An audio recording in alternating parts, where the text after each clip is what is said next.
Will this year's vaccine contain anything to stop COVID, and has it changed from last year? Yeah, the seasonal influenza vaccine changes every year. The seasonal influenza vaccine is made up of what was circulating in the southern hemisphere during their winter and our summer. So whatever is circulating in the southern hemisphere is put together to make the vaccine for the following year for the northern hemisphere. This protects against just the seasonal influenza. The influenza virus is completely different from the coronavirus, so it will not protect you against a coronavirus infection. Having said that, it is important to get the seasonal influenza vaccine in case you end up with two infections, coronavirus, SARS-CoV-2, as well as the seasonal influenza. If a child has the nasal vaccine, then a household member tests positive for COVID, is the child at any more risk?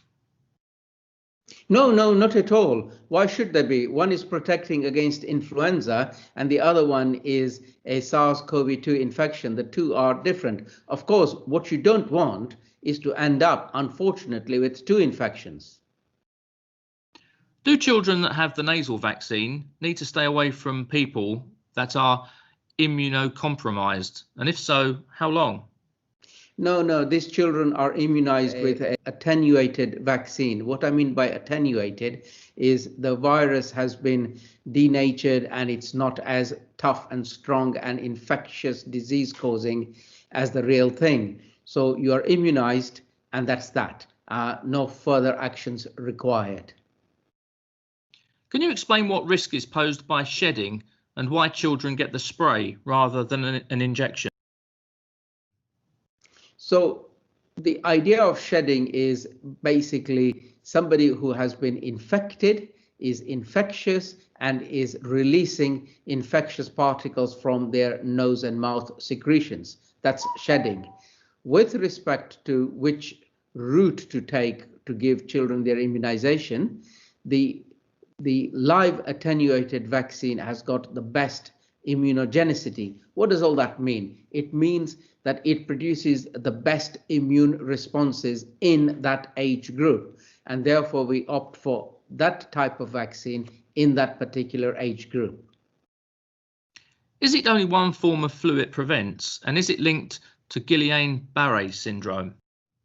Now, Guillain-Barré syndrome is a very rare condition. We don't really know what triggers it and why it happens, but it is very rare. And if you ask my expert opinion, it is not a reason not to immunize. Immunization saves lives. 50% of us, all of us, 50%, half of us, would not be here had it not been for vaccines saving lives. Therefore, unfortunately, in some people, sometimes a viral infection leads to a Guillain-Barré type syndrome. But it is a very rare event, and I wouldn't say don't immunize because you might get Guillain-Barré syndrome.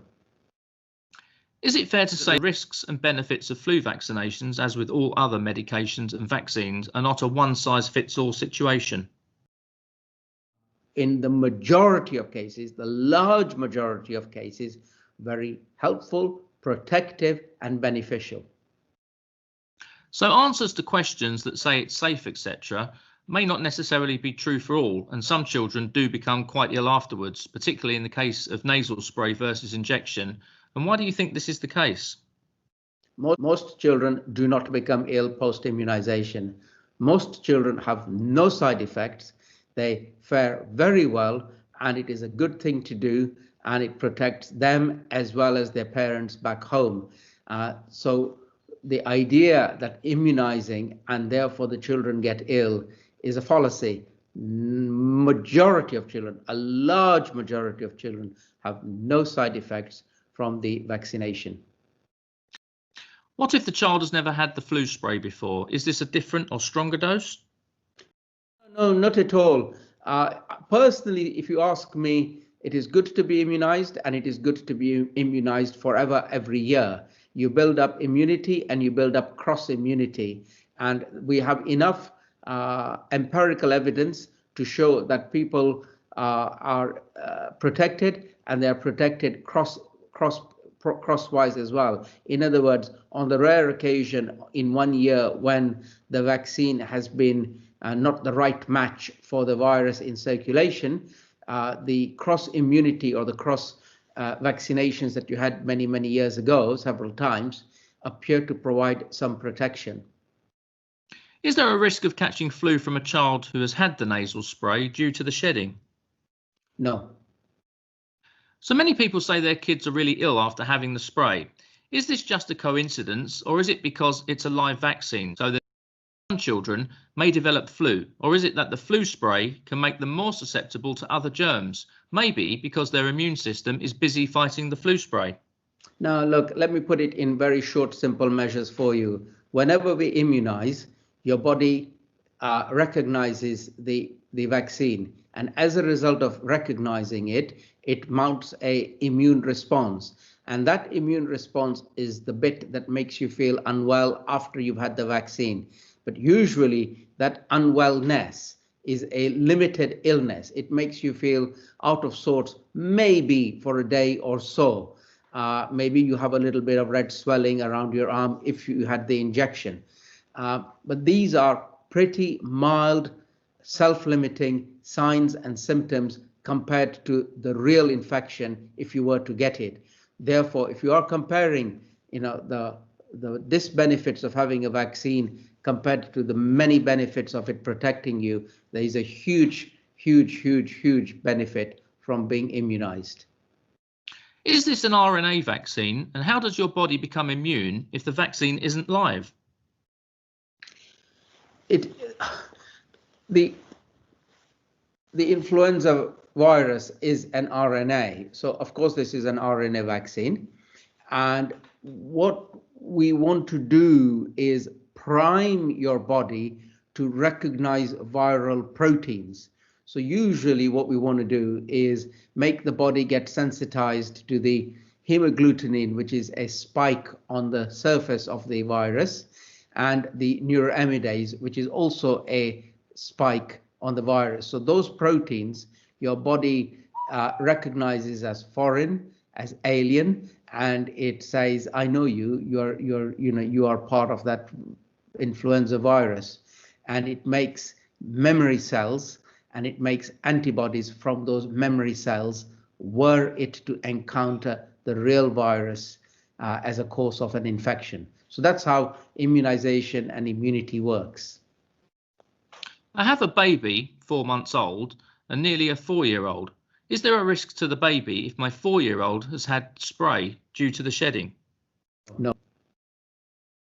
If a parent is severely immunosuppressed for a health condition, is it advisable for the child to have the live flu spray? Could this cause the parent problems? No. Remember, I repeat over and over again, this is an attenuated vaccine. In other words, it is not the real thing. It's the attenuated vaccine is not going to cause problems to other people or to immune suppressed persons. Is the flu vaccine a safe alternative to the flu nasal spray for children? And is there more or less of the same side effects and risks? It is more or less the same thing, except we use the live virus attenuated vaccine in children because it produces a better immune memory in them. Why is the flu jab offered to the elderly and vulnerable every year, but the live nasal offered to fit and healthy children? There's no reason. It is a case of what is on supply, what is readily available, and what can be readily deployed. And we found that in the younger age group, the live attenuated vaccine works quite well, and therefore we stick to it.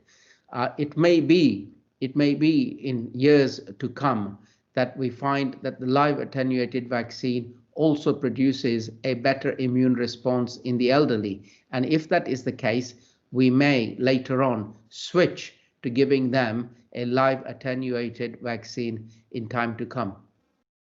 Would you give it to your fit and healthy child? Absolutely, without hesitation. I recommend it to everyone. It is a great protector. As I have said to you before, 50% of us would not be here had it not been for vaccines. And I say that without a shred of lie or hesitation. I make sure my children get all the vaccines that they need and more. Is the flu vaccine safe for children with an egg allergy? Yes, it is. There is a lot of concern around eggs and egg allergy and misinformation. So let me share this with you.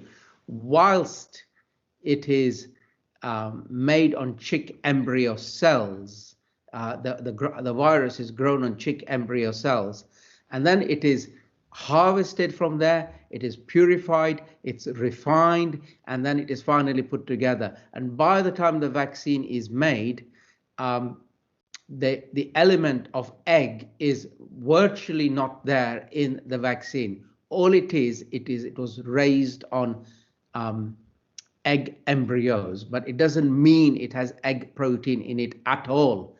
Having said all of that, if you're still concerned and you're unsure, my advice is have a conversation with your GP. They're equally well knowledgeable and they will be able to also reassure you. And lastly, where should people look for updated advice? It is important that you look to official advice websites rather than the many social media websites. I'm not saying that the social media websites are wrong, but it is important that you go to the right place. So the government website is the best one for you. And would your local GP website have updated information? Your GP website has got information, and it is also a good portal, and it is a trusted portal. Thank you very much, Bharat.